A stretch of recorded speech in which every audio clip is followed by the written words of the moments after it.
الله الرحمن الرحيم. الحمد لله خالق القوى والقدر وفاطر الجن والبشر ومؤتي القدر من الخير والشر، والصلاة والسلام على أفضل الرسل والبشر وعلى آله وصحبه الخطى والهدى.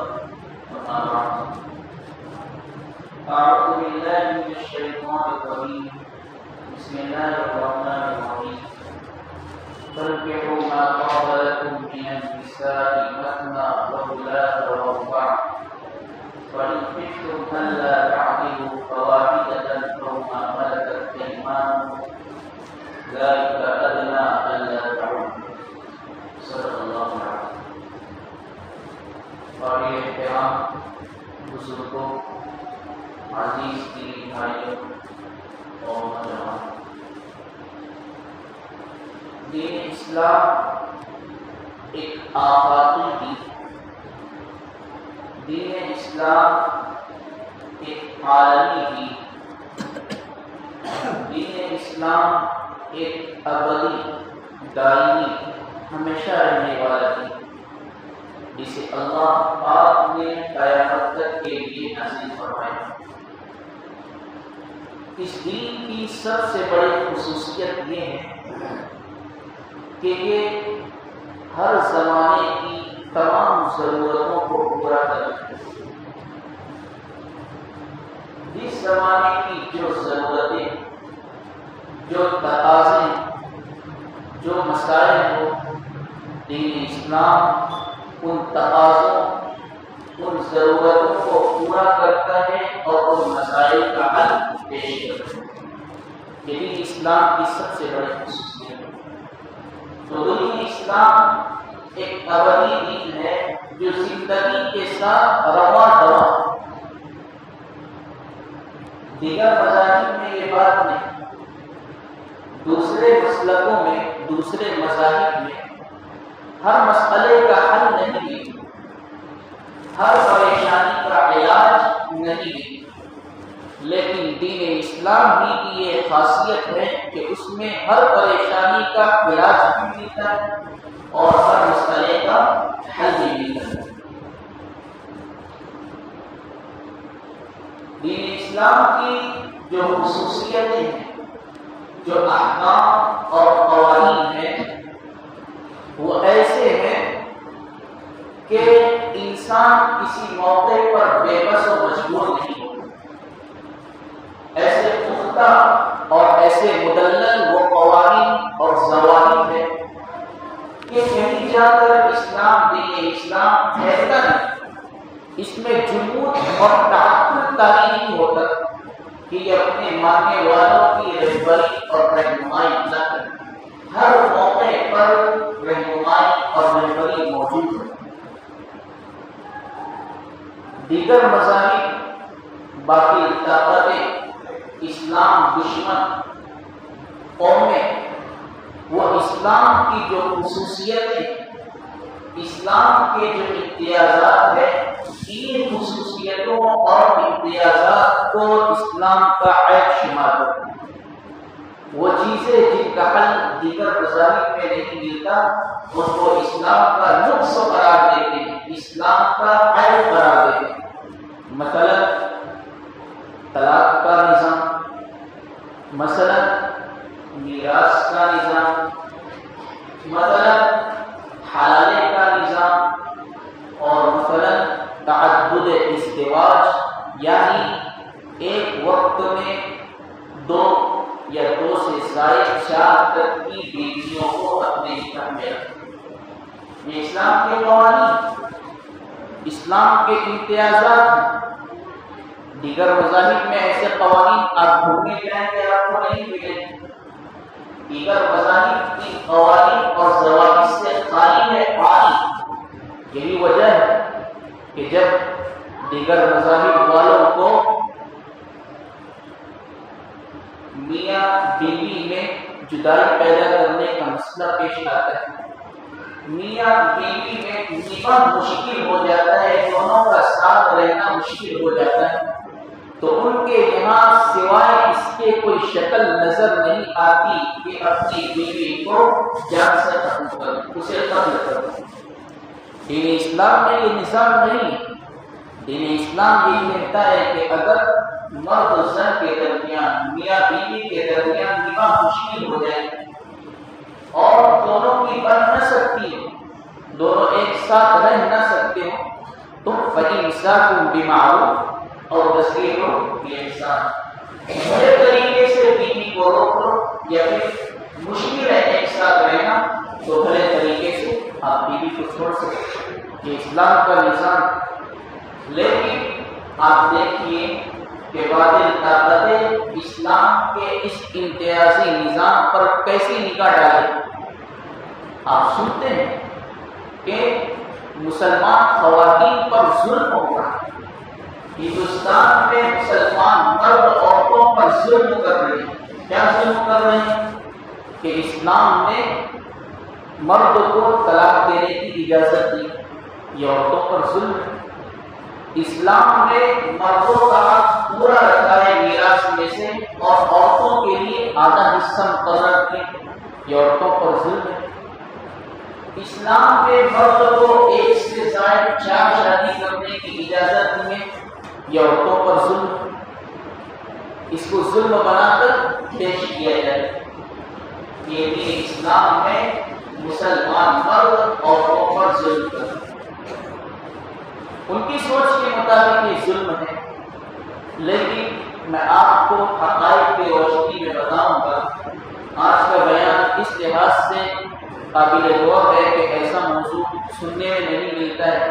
تعدد ازدواج کا موضوع ہے، ایک سے زائد شادیاں کرنے کا موضوع. ہم اکثر و بیشتر ان موضوعات پر بات سنتے ہیں کہ نماز ہو گیا، تبلیغ ہو جائے، روزہ ہو جائے اور اہم موضوعات. لیکن یہ بھی بنیادی موضوعات میں سے، اہم ترین موضوعات میں سے طلاق کا مسئلہ ہو گیا، میراث کا مسئلہ ہو گیا، ایک سے زائد شادی کا مسئلہ ہو گیا. آپ دیکھیے کہ آج مسلمان طلاق دیتے ہیں تو انہیں طلاق کا طریقہ معلوم نہیں کہ کس طرح طلاق دی جائے. آج گھر میں کسی کا انتقال ہو جاتا ہے تو انہیں معلوم نہیں کہ میراث کو کس طرح تقسیم کیا جائے. ایک مرد اس کی بیوی بہت زیادہ بیمار ہے، اس کے ساتھ نکاح مشکل ہو گیا، اسے یہی معلوم نہیں کہ اسلام نے تعدد ازدواج کی ایک سے زائد بیویاں رکھنے کی اجازت ہمیں ناواقفیت ہے. اس وجہ اس کی یہی ہے کہ ممبر و محراب سے یہ نگاہ نہیں لگائی جاتی. اور ایک بات یہ بھی قابل غور ہے، جیسا کہ میں نے آپ کو بتایا کہ یہ اسلام کا امتیاز ہے. طلاق کا نظام اسلام کا قانون اور امتیاز ہے. میراث کا نظام اسلام کا قانون اور امتیاز ہے. تعدد ازدواج اسلام کا قانون اور انتظام. اب غیر اس کو غلط طریقے سے پیش کرتے ہیں، میڈیا کے ذریعے اس کو وائرل کیا جاتا ہے اور بیانات میں اس کی مذمت کی جاتی ہے، جس کا نتیجہ یہ ہوتا ہے کہ غیروں کا شکوہ تو دور، ہمارے بھائی بھی اس سلسلے میں شکوہ و شبہ کے شکار ہو جاتے ہیں. ان کے قلب میں شک پیدا ہو جاتا ہے اور غلط سلط الفاظ ان کی زبانوں سے نکلنے لگتے. جیسے ایک مسئلہ آپ کے سامنے ذکر کرتا ہوں کہ پوتے کو ایک صورت میں میراث نہیں ملتی. وہ کیا صورت؟ مثلا مالک کا بیٹا ہے صادق کا بیٹا ہے خالد. مالک دادا موجود ہے اور اس کے بیٹے خالد کے بعد صادق کا انتقال ہو گیا. پھر صادق کے بعد دادا کا بھی انتقال ہو گیا مالک. تو اب خالد کو میراث نہیں ملتی بلکہ میراث ملے گی صادق کے بھائیوں یعنی خالد کے چچاؤں میراث ملے. تو اس کو بہت ٹارچر دے کر، اس کو بہت آیا کر کے پیش کیا جاتا ہے کہ دیکھو ایک بیچارہ بچہ پوتا خالد، اس کے باپ کا انتقال ہو گیا، باپ کے بعد دادا کا انتقال ہو گیا، اس کا کوئی سہارا نہیں ہے اور اسلام اسے میراث سے محروم کر رہا ہے. اس طرح کے الفاظ ہمارے مسلمان بھائی کہتے ہیں، آپ سنتے ہو. ایک بات بتاتا چلوں کہ آپ اسلام کے کسی قانون، اسلام کے کسی حکم کو برا غلط کہنے بلکہ اس کے سلسلے میں دل میں برا خیال لانے سے 100 مرتبہ سوچیں کہ اگر میں اس طرح کے خیالات دل میں لاتا ہوں تو اس کے نتائج کیا ظاہر ہوں۔ آپ اس بات کو یاد رکھیں کہ اللہ پاک انصاف کرنے والا، عدل و انصاف کو پیدا کرنے والے کون ہیں؟ اللہ تعالیٰ۔ اللہ تعالیٰ نے جو قرآن کریم میں احکامات اور قوانین بیان کیے ہیں وہ سراپا عدل و انصاف سے بھرے ہوئے۔ تو جو ذات انصاف اور عدل کو پیدا کرنے والے کہ ہمارا تصور جا سکتا ہے کہ اس نے اس حکم میں ناانصافی خبیث نہیں جانا چاہیے، تو ہم اس موقع پر اپنے دل میں ایسے خیالات نہ آنے دیں کہ اسلام نے اس حکم میں ناانصافی سے کام نہیں، نعوذ باللہ، ہرگز ایسا خیال اپنے دلوں میں نہ آنا۔ اب میں آپ کو بتاتا چلوں کہ پوتے کو میراث میں سے حصہ ملنے کی 37 شکلیں 37، جس میں سے 36 شکلوں میں میراث ملتی ہے، صرف ایک شکل میں میراث نہیں ملتی۔ تو 36 شکلوں میں دین اسلام پوتے کو میراث دلوا رہا ہے اور ایک شکل میں میراث نہیں دلوا رہا ہے، تو کیا یہ ناانصافی؟ اب خود ہی کہیں ہرگز ناانصافی ہے۔ اسی طرح تعدد ازدواج کا مسئلہ ہے کہ ایک سے زائد شادیاں کرنا اسلام کا نظام۔ اب آپ دیکھیے کہ میڈیا اور باطل طاقتیں اسے غلط انداز میں پیش کرتی ہیں۔ پہلی چیز وہ کیا بولتی؟ چیزوں کو ذہن میں رکھیں، آپ سے اس طرح کے اعتراضات ہو سکتے ہیں۔ پہلی چیز میڈیا اور باطل طاقتیں ان کی جانب سے یہ بات آتی ہے کہ اسلام نے یہ تصور دیا ہے کہ ایک سے زائد 4 تک شادیاں کرو، حکم دیا ہے۔ الفاظ ان کے ذہن میں رکھیں، میڈیا کیا بات وائرل کرتی ہے اور اسی طرح باطل طاقتیں کہتی ہیں کہ اسلام نے حکم دیا ہے کہ ایک سے زائد 4 تک کی شادیاں کرو۔ حالانکہ حکم اور اجازت میں بہت بڑا فرق ہے۔ حکم کا مطلب کیا ہوتا ہے کہ آپ کو یہ کام کرنا ہی، اور اجازت کا مطلب کہ اگر آپ یہ کام کر لے تو بہتر ہے اور اگر نہ کرے تو کوئی آپ کے اوپر اعتراض نہیں، کوئی ملال نہیں۔ جیسے کہ اس کی سادی سی مثال فرض نماز ہے، یہ ہمیں پڑھنی ہی ہے، اللہ کی جانب سے حکم ہے، ضرور فرائض اور واجبات، فرض اور واجب نمازوں کو ادا کرنا ہی ہے، سنت مؤکدہ کو ادا کرنا ہی ہے، یہ کیا ہے؟ حکم۔ اور دوسری چیز نوافل ہے کہ پڑھنے کا حکم نہیں ہے، بلکہ یہ کہا گیا ہے کہ آپ پڑھیں گے تو اللہ کا قرب حاصل ہوگا، نہ پڑھے تو آپ کے نامہ اعمال میں گناہ نہیں لکھا جانے والا۔ اس کی وجہ سے یہ ہے حکم اور اجازت کے درمیان فرق۔ اب آپ قرآن کریم کے حکم کو اٹھا کر دیکھیے، قرآن کریم کے فرمان کو دیکھیے، اس میں یہ کہا گیا ہے کہ اجازت ہے مثنی و ثلاث و رباع، کہ انسان 2، 3 اور 4 شادیاں کر سکتا ہے، اجازت نہ کرے تو اس کے اوپر کوئی ملال نہیں، کوئی افسوس نہیں۔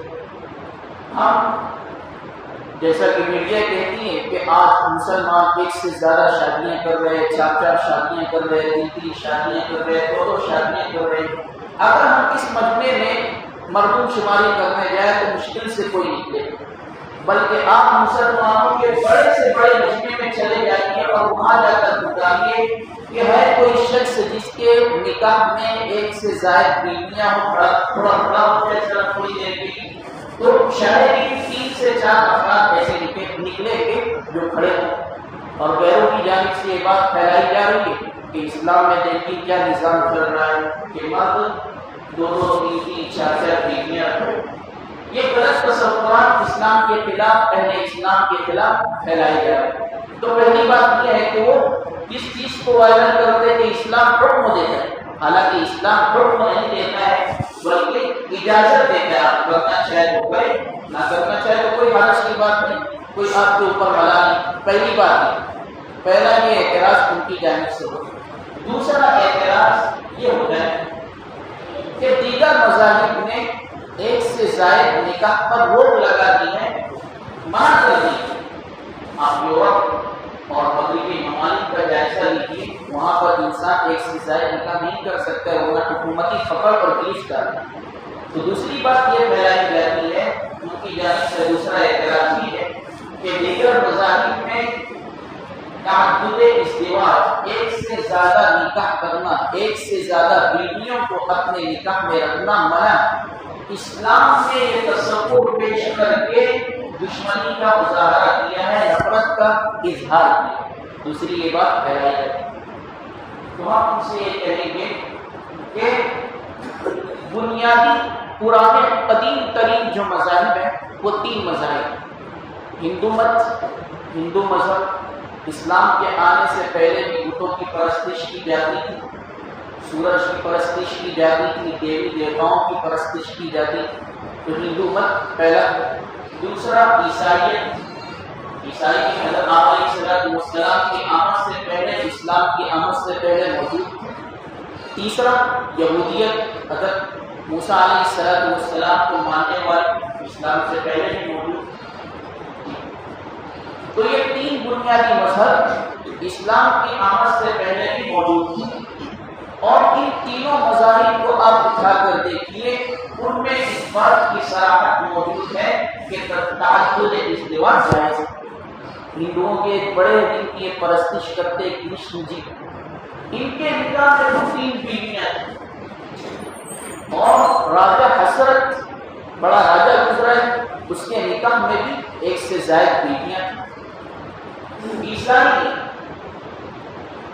جس کتاب کے اوپر اپنا ایمان رکھتے ہیں، بائبل، اس میں یہ بات موجود ہے کہ حضرت سلیمان علیہ السلام کے نکاح میں 700 بیویاں تھیں جو آزاد کی، اور 300 مانیاں تھیں، تو کل ملا کر کتنے ہو گئے؟ 1000۔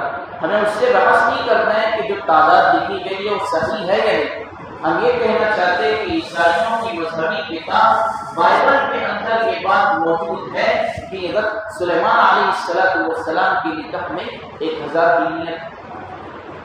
حضرت موسیٰ علیہ السلام جی کو یہود مانتے ہیں اپنا رہبر و رہنما، ان کی 2 بیویاں تھیں، ایک شعیب علیہ السلام کی صاحبزادی صفورہ، اور دوسری ایک اور خاتون تھی۔ حضرت عیسیٰ اور حضرت موسیٰ علیہ السلام دونوں کے ماننے والے تھے۔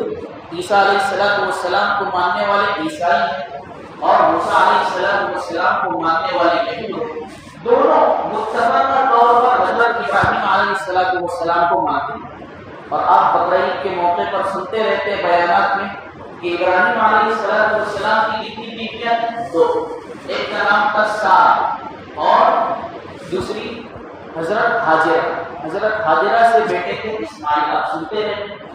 تو دیکھیے جو یہ کہا جا رہا ہے کہ اسلام نے یہ تصور پیش کیا، یہ بات بالکل غلط، بلکہ یہ بات تو پہلے سے چلی آ رہی ہے، یہ بات پہلے سے چلی آ رہی ہے۔ آپ نے تاریخ کی روشنی میں آپ کو بتا دیا گیا کہ اسلام نے اس کو پیش نہیں کیا، بلکہ میں آگے ایک بات اور کہنا چاہتا ہوں کہ آپ چینیوں کے مذہب کو اٹھا کر دیکھیے، چینیوں کے مسلک میں یہ بات لکھی ہے کہ ایک شخص بیک وقت 130 عورتوں کو اپنے نکاح میں رکھ سکتا ہے۔ ان کے لیڈروں کے سلسلے میں یہ بات لکھی گئی ہے کہ ایک لیڈر کے نکاح میں 3-3 ہزار تک بیویاں رہتی ہیں۔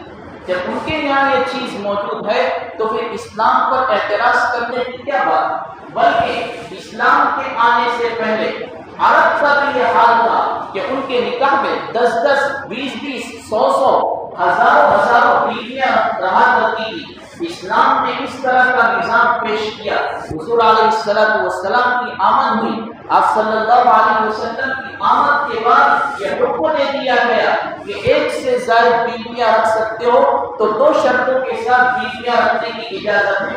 پہلی شرط یہ ہے کہ زیادہ سے زیادہ 4 تک کے نکاح کر سکتے ہیں۔ فَانكِحُوا مَا طَابَ لَكُم مِّنَ النِّسَاءِ مَثْنَىٰ وَثُلَاثَ وَرُبَاعَ، 2، 3 یا 4 کی اجازت ہے، اس سے زیادہ کی اجازت نہیں۔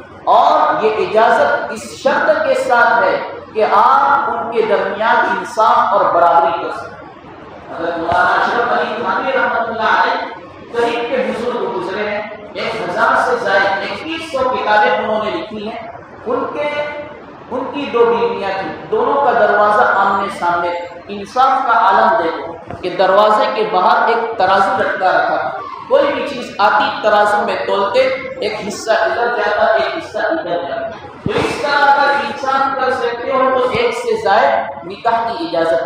تو پہلے تو اتنے سینکڑوں بیویاں رہا کرتی تھی، دسیوں بیویاں رہا کرتی تھی، تو اسلام نے آ کر اور زیادہ بیویوں سے نکاح کی اجازت نہیں دی، بلکہ جو چیز انلمیٹڈ چل رہی تھی، غیر محدود چل رہی تھی، اس کو لمیٹڈ کیا، اسے محدود کیا کہ 4 تک کی اجازت۔ تو اسلام نے یہ انصاف والا رویہ اختیار کیا، غیر منصفانہ رویہ اختیار کیا۔ آپ خود ہی کہہ سکتے کہ اسلام کا منصف مزاج رویہ، اور اسلام اس بات کا کوئی حکم نہیں دیتا ہے بلکہ اجازت دیتا ہے کہ آپ کرنا چاہیں تو کریں، نہ کرنا چاہیں تو نہ کریں۔ ایک ہندو گزرا ہے تاریخ نویس، بڑا منصف مزاج کا شخص، اس نے ایک بات لکھی ہے بڑی عجیب و غریب بات، اور اس نے اسلام کی حمایت میں یہ بات لکھی۔ کیا لکھتا ہے؟ لکھتا ہے کہ تعدد ازدواج، 1 سے زائد نکاح، یہ عورتوں کے ساتھ شفقت ہے، مرحمت۔ وہ وجہ یہ بیان کرتا ہے کہ دیکھیے عورتیں مردوں کے بھی مقابلے زیادہ ہوا کرتی، تو اگر عورتوں کو ایک مرد ایک عورت کو ایک کے مقابلے میں رکھا جائے تو دوسری جو عورتیں ہیں ان کا کیا بنے گا؟ پہلی بات یہ کہ وہ خودکشی کر لیں، دوسرا یہ ہو سکتا ہے کہ اللہ پاک نے عورتوں کے اندر کے خواہشات کا مادہ رکھا، اگر جائز طریقے سے ان کی خواہشات پوری نہ ہو سکی تو ناجائز طریقے سے وہ اپنی خواہشات کو پوری کرنے لگیں۔ یہ بات اب میں آپ کو ایک بات پوچھتا ہوں، آپ خود ہی اس کا جواب فرمائیں۔ قانون قدرت یہ ہے، بس یہ آخری بات، اس کے بعد اپنی بات کو ختم کروں گا۔ قانون قدرت یہ ہے کہ اللہ پاک نے مرد و زن کا تناسب برابر رکھا ہے کہ جتنے مرد پیدا ہوتے ہیں اتنے ہی عورتیں پیدا ہوتی ہیں، لیکن قانون قدرت یہ نہیں ہے کہ جتنے مرد مرتے اتنی عورتیں مرتی، یہ بالکل قانون نہیں ہے۔ آپ دیکھیے کہ سڑک حادثات پیش آتے ہیں، بلکہ ہم اپنے محلوں کا، اپنے علاقوں کا، شہروں کا پہلے جائزہ لیں کہ وہاں پر زیادہ آپ کو بیوہ عورتیں ملتی ہیں یا ایسے مرد ملتے ہیں جن کے خواتین انتقال کر گئی۔ ظاہر سی بات ہمیں زیادہ بیوہ عورتیں ملتی، پہلی بات۔ دوسری بات یہ کہ جو سڑک حادثات پیش آتے ہیں ان میں جان گنوانے والے، انتقال کرنے والے زیادہ مرد ہوتے ہیں۔ اور آپ نے جنگوں کی تاریخ پڑھی ہوگی، جو پہلی جنگ عظیم ہوئی 1914 سے لے کر 1919 تک، پہلی جنگ عظیم، اس میں 8 ملین فوجی مرے، 1 ملین کا 10 لاکھ ہوتا ہے تو 8 ملین 80 لاکھ فوجی مرے، صرف مرد۔ یہ تو صرف فوجیوں کی تعداد ہے، عوام کا کیا کہیں۔ اسی طرح دوسری جنگ عظیم جو ہوئی ہے 1939 سے لے کر 45 تک، اس میں 650 کروڑ لوگ ہلاک ہوئے، جن میں زیادہ تر مرد تھے۔ تو آپ اندازہ لگائیے کہ جو مرد انتقال کر رہے ہیں، ہلاک ہو رہے ہیں، ان کی عورتوں کا کیا؟ تو اسلام نے جو یہ انتظام دیا ہے، جو نظام دیا ہے 1 سے زائد بیویوں کا، یہ عورتوں کے ساتھ شفقت ہے، رحم دلی ہے یا ان کے ساتھ ظلم ہے؟ ظاہر سی بات ہے شفقت ہے۔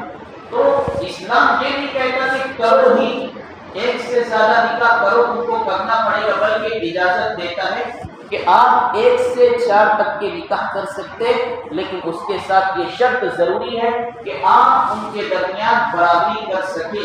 اگر آپ برابری نہ کر سکتے ہو تو آپ کے لیے کوئی ضروری نہیں ہے کہ 1 سے زائد نکاح کریں، بلکہ آپ ایک ہی پر اتفاق کریں۔ وَإِن خِفْتُمْ أَلَّا تَعْدِلُوا، اگر تمہیں خوف ہو کہ تم انصاف نہیں کر سکتے ہو، فواحدہ، بس ایک ہی پر اتفاق کریں۔ تو اسلام دشمن کی جانب سے یہ چیزیں آپ تک آئیں گی، آپ ان کی ہاں میں ہاں نہ ملائے کہ اسلام، وہ کہتے ہیں اسلام کی جانب سے یہ ظلم ہے عورتوں پر، آپ کہیں کہ ہرگز اسلام کی جانب سے یہ ظلم نہیں ہے، بلکہ اسلام نے عورتوں کا خیال رکھتے ہوئے، ان کے ساتھ رحم کا معاملہ کرتے ہوئے یہ حکم دیا ہے۔ وآخر دعوانا الحمدللہ۔